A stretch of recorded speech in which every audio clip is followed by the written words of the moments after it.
This is the story of an ordinary fisherman named Eric, who every day, like usual, takes his small boat out into the sea to catch fish. But on that day, the circumstances suddenly change. Despite the weather being clear, within just a few minutes, a thick fog spreads all around, and he loses his way. Just then, Eric sees an old and deserted boat floating far away in the water. Out of curiosity, he ties his boat to the side of that ship and decides to go inside and take a look. As soon as he steps inside, his hair stands on end. The entire ship is completely empty. Not even a single sound, just such a terrifying silence that would increase the heartbeat. The strange thing was that on the ship, everything was completely fresh and organized. Food was placed. The utensils were clean. The clothes were properly arranged, and in many places, it seemed as if just a little while ago, some human had been present here, but there no one was visible. Eric tries to start the engine of the ship, but it does not respond at all. Coming face to face with an empty ship in such a vast sea, he becomes even more worried. He tries to look around with binoculars. Maybe some other boat or signal of help could be found, but the fog is so thick that nothing is visible. Finally, he goes to the control room and tries to ask for help on the radio. He sends a message that the ship is stuck in the sea, and if anyone hears his voice, they should respond immediately. After sending the message on the radio, Eric comes onto the deck to return towards his boat. But as soon as he looks down, his face turns white. His own small boat is not there at all, whereas he had tied it firmly. Not only that, just a few moments earlier, the dense fog that had spread had also suddenly disappeared, and the sky had become completely clear. The time had become afternoon. He cannot understand how and when all this happened. Now he had no other way. He returns back to that same mysterious ship, and with the help of maps, tries to understand where he has actually reached. He soon realizes that without fixing the engine, it is impossible to leave from here. He searches for tools throughout the ship, and after hours of hard work, he fixes the engine. For him, this is the most relieving moment. But the problem is not over yet. He again tries to contact on the radio, but once again no answer is received. The tired Eric comes upwards, and he suddenly feels the need to urinate. Seeing no one around, he thinks he will just take care of it at the side of the ship. But as soon as he stands at the edge, suddenly someone pushes him forcefully. But with great difficulty, he saves himself from drowning by grabbing a reel hanging from the ship. Gathering courage, slowly pulling himself, he climbs back onto the ship. Right then, he had not even fully recovered when he again goes down to use the toilet. Just then, suddenly someone slams the door shut forcefully. Initially, he thought it might have happened due to the wind, but when he tries to come out, he finds the lock locked from inside. Seeing this, his breath gets stuck. He tries every way to open the lock. He even takes out a coin from his pocket and tries to open it, but nothing works. Now he is convinced that he is not alone on this ship. There is someone who is not visible but is roaming around him every moment. Some unknown force's intention to trouble him starts becoming clearly visible. He shouts loudly, "Whoever is there, please open the door. I have only come to look," but he gets no response. Between fear and restlessness, he moves towards the cabin, and on reaching there, what he sees sends a shiver down his spine. Bloodstains on the floor. The atmosphere so terrifying that any normal person would run away from there. But Eric musters courage, picks up a pair of scissors, and tries to open the door. Just then, suddenly the entire ship starts shaking violently. It seems as if some big accident is about to happen. He runs upwards in fear and peeps out from a window. From far away in front, a huge cargo ship is seen rapidly coming towards their direction. Its direct collision with this ship was about to happen. Eric understands that if the collision happens, he will not survive alive. He somehow tries to attract attention. Taking off his shirt, he waves it loudly in the air. But such a huge ship cannot even see him. Now only one path is left in front of him to stop the ship. Just then, his eyes fall on a long rope hanging near the window. He immediately thinks of a plan. Tying the rope, he throws it into the water so that the speed of the ship stops, but on the contrary, the trouble increases even more. The rope gets stuck in the engine's blades and gets pulled inwards, and its noose wraps directly around Eric's neck. With the strong pull, his breathing starts to stop. However, at the last moment, by cutting the rope with a tool, he somehow saves himself. After the incident of the rope tightening around his neck, Eric's neck had turned completely red. He had been suffocating and had almost died, but at the last moment, gathering his remaining strength, he freed himself from it. Due to the rope getting stuck in the engine, the speed of the boat suddenly slowed down, but this relief was just for a few moments. Because the huge cargo ship coming from the front showed no signs of stopping at all. Within just a few seconds, that heavy ship hit his boat with a tremendous collision. This collision was so terrible that the entire small ship shook, and Eric fell on the floor. He suffered a deep injury on his head, and immediately fainted. When he regained consciousness after some time, he found himself again in the same bathroom, where now the water had filled. But the thing that frightened him the most was that this water was not the salty water of the sea, but was completely sweet and clean. As if someone was deliberately taking every step in a calculated manner to mentally break him. Tired and broken, Eric now started begging. "Whoever is there, please let me leave from here." But throughout the ship, the same silence prevailed, which scared him more every time. Devastated by hunger and thirst, he drank the remaining water from the shower, but in just a few moments, that too ran out. When he tried to drink water from the sink, the taste of the water had changed.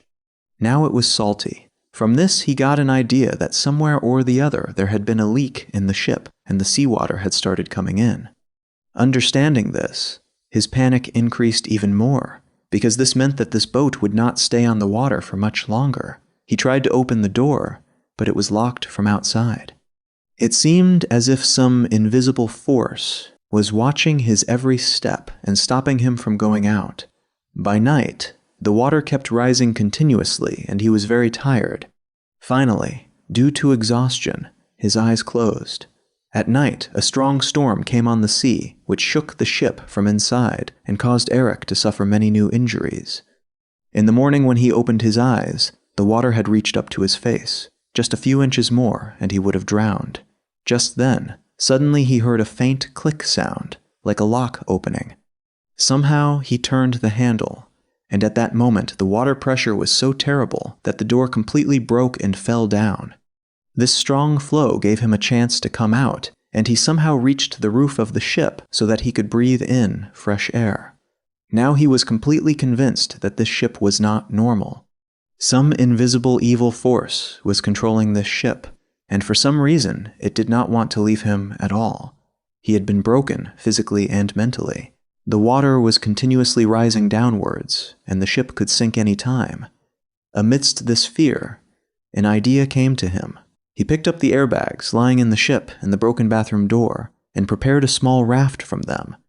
Then he tied it well and made it strong, and after collecting food, water, and tools from the ship, he placed them on the raft. Without looking back, he left that ship and sat on the raft and started moving forward in the sea. But even after several hours passed, he could not go far from that big ship.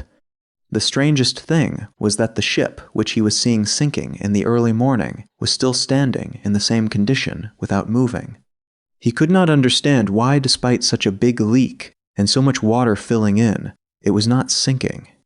Just then, a thought came to his mind. If it has not sunk yet, then why not fix it? He returned back near the ship and first fixed the leak. Then he prepared a temporary pump from pipes and tools and slowly drained out the water, filled in the ship. After this, he also repaired the other parts of the boat so that there would be no problem ahead. After completing the work, he again went on the radio and tried to ask for help, but this time too no response came. Tired and defeated, he again returned to the control room and started looking at the maps. When he started the engine, his hopes shattered again. The ship did not move even an inch, as if the sea had stuck it in its place. He had been completely broken, when just then his eyes fell on another ship in the distance. Seeing this, a ray of hope awakened inside him again. He immediately picked up the raft, and with all his strength, started moving towards that ship. But suddenly that ship started moving dangerously towards him, as if some invisible hand was pushing it towards Eric. Eric increased his speed, but the big ship became even faster. Just before colliding, Eric, making one last attempt, jumped from the raft and, swimming in the sea, started swimming towards another boat, going far away. But by the time he reached there, that boat had completely disappeared. Now he was completely convinced that there is some evil force on this mysterious ship which is not letting him go from here at any cost. He took an oath that even if his life is lost, he will not return to that ship. But the seawater was slowly getting colder. His body had started becoming numb. Below, dolphins were swimming. But the situation was so bad that staying in the water for too long was impossible. Trembling with cold, feeling completely helpless, finally, out of compulsion, he decided to swim back towards the same ship from which he was trying to escape. He had become so weak and sick that he did not even have the strength to think. He silently lay down in the room of the ship, covering himself with a blanket, and got lost in deep sleep. The next morning, when Eric opened his eyes, his first wish was that at any cost he should get out of this terrifying ship. But as soon as he got up and stepped towards the door, his heart sank. The door of the room was again closed. He had been trapped inside. This new trouble started breaking him even more. He could not understand why this ship was doing this to him. What force has imprisoned him? His eyes suddenly fell on a small wooden cabin made in a corner of the room. As soon as he opened it, a narrow path appeared upwards, a ventilation shaft from which perhaps he could come out. Eric entered that small cabin, which was an extremely tight, dark, and dusty storage area. He tried many times to climb up, but every time he slipped and fell down. While falling, he also got injuries on his back, hands, and legs, but he did not stop, falling repeatedly and composing himself. Finally, he reached the ventilation window. He pushed the window with all his strength, gave it jerks, but it did not move at all. It seemed as if someone had deliberately closed it tightly from outside. Meanwhile, he realized that in this closed place, the air was also reducing. Breathing was becoming difficult. The way to go back down had also ended due to the door being closed.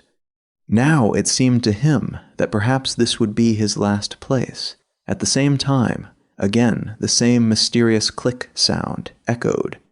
Exactly the same sound which he had heard several times before, and with that same click, the vent window suddenly opened on its own.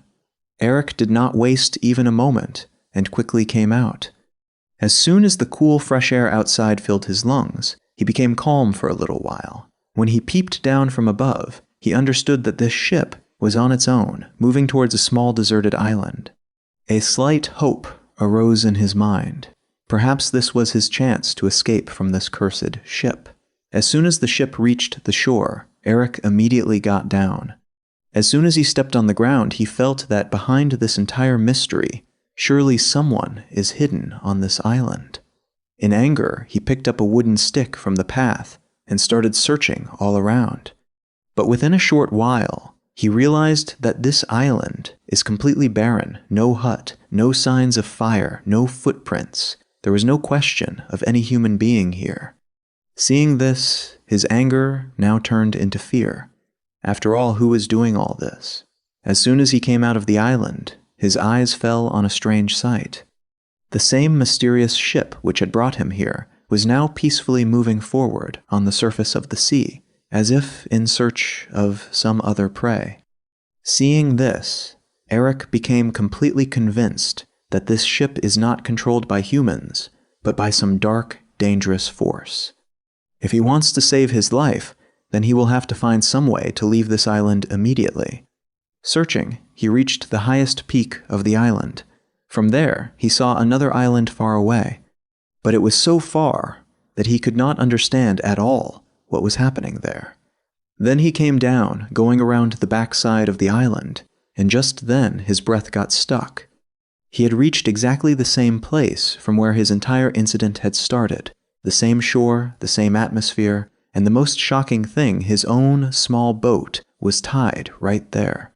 Exactly in the same condition as he had left it on the first day. Even the people standing around were doing their work in the same normal way as if nothing had happened. He was stunned. He could not believe that all that he had endured, the fear, the mystery of the ship, the locked rooms, the voices, the threats of death, and this deserted island, was all this true? Or part of some terrible illusion? But his wounds, his fatigue, his breathing, and his experience were clearly proving that this was not a dream. Now the question was, how did his boat reach there again? And what is the real truth of this mysterious island?